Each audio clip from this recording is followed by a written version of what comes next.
How is Zinfandel made? What are some secrets about the process of making Zinfandel? What makes old vine Zinfandel so special? Secrets will be revealed in today's episode of Zinfandel Live.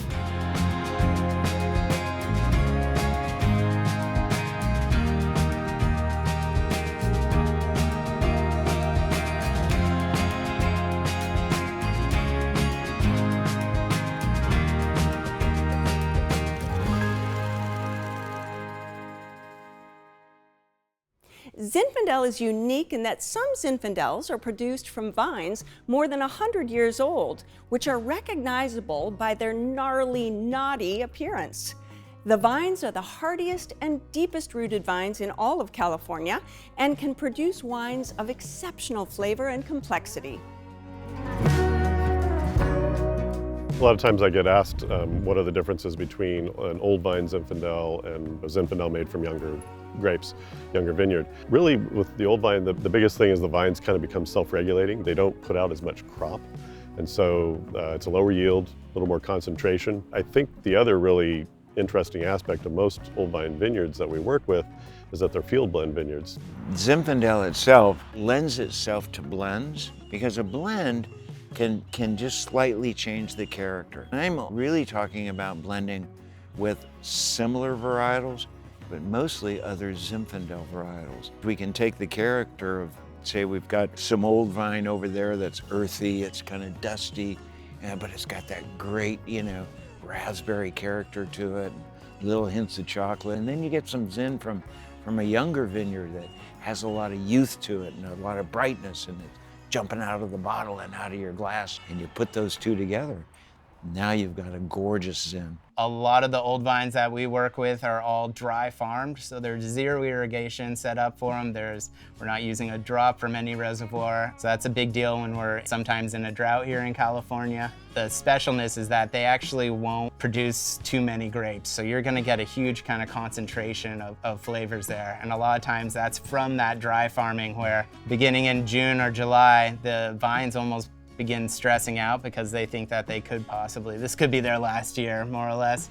They're going to focus a little bit more energy on their babies, their seeds, which happen to be enclosed by the grape. You're going to get a little extra phenolics on the skins because they're trying to protect that next generation. A lot of these old vines kept around because the wine that was made from it was so good. A big part of it is everyone's trying to be really sustainable and they want it to be able to be around for the next generation. So for me, that's kind of the most special part. Oh, this is one of the original plantings. So this is an 1888 planting.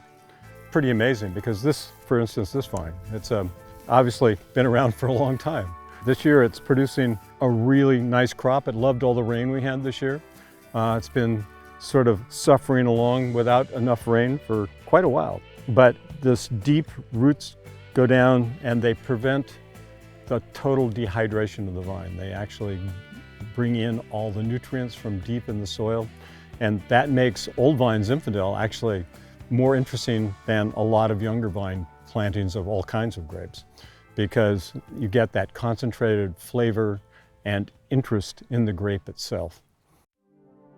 The Zinfandel vines are very fickle. Zinfandel clusters want to hang independently, and when you hang them independently, they'll ripen more evenly. If a Zinfandel cluster leans on anything, whatever it's leaning on, that doesn't ripen. And when you hang them independently, they evenly ripen, they get really nice maturity and complexity and flavor. Especially with the old vines, you get smaller clusters, smaller berries, more intensity, higher acid, making it an excellent food pairing wine. As a young winemaker, I was just confounded about when do you pick it? When do you decide to harvest these grapes? The consensus is if you wait for all the grapes to be ripe, you end up with a wine that's like port, like 20% alcohol, because all those raisins just keep on accumulating and you have all that sugar that turns into alcohol later. But if you pick it too soon, you end up a very green sort of wine that's underripe. So you're looking for something in between. And that's one of the reasons we have head train vines. You can get more sun exposure on all the sides of the cluster, allowing good color development. People often ask, what is a head trained vine? If you visit wine country, there are certain vineyards where the vine looks like a trunk of a tree And during the growing season, you have these shoots coming out of it that to me always look like the character on The Simpsons' Sideshow Bob. So it's like the hair is going every direction. As opposed to some vines are trained in a vertical position where all the shoots go straight up and down and it's just this long hedgerow. But head train is sort of an old school way of doing it.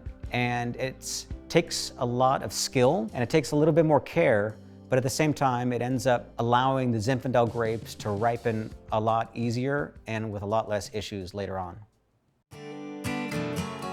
So I've been making Zinfandel for a long time. For me, to be part of the legacy and the heritage of California is really important. I've been able to make people happy with this grape variety. I've been able to share it in the far-flung corners of the world. So to be part of the legacy and the heritage, you know, we're just all passing through.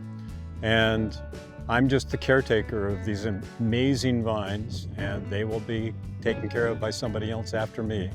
But I've had a great run making Zinfandel and being part of the heritage and legacy of California. Thank you all so much for watching. I'll see you in the next episode where we'll discuss what makes Zinfandel a world-class wine, and we'll hear from winemakers what the future of this historic variety looks like.